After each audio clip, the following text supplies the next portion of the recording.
নমস্কার সকল চাষি ভাইদেরকে আমার হুগলি ফার্মার চ্যানেলে স্বাগত জানাই। আজকে আমাদের আলোচ্য বিষয় হলো এই বছরে আলুর দাম কত হতে পারে নিয়ে আমরা আলোচনা করব।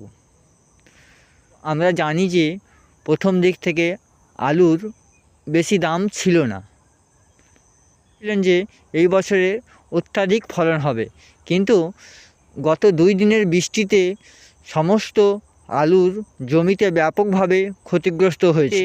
অনেকটাই আলুর দাম অনেকটাই বৃদ্ধি পেয়েছে, কারণ অনেকের আলুর জমিতে ডাঁটা পচে গিয়েছে, যার কারণে ফলন অনেকটাই কম হতে পারে বলে চাষি মনে করছেন।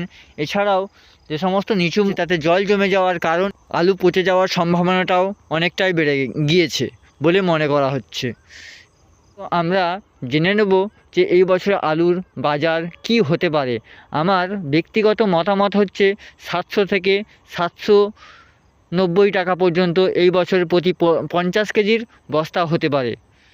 আপনাদের মতামতটা অবশ্যই কমেন্ট বক্সে জানাবেন।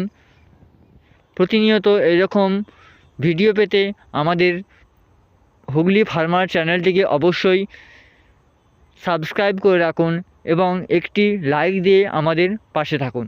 ধন্যবাদ।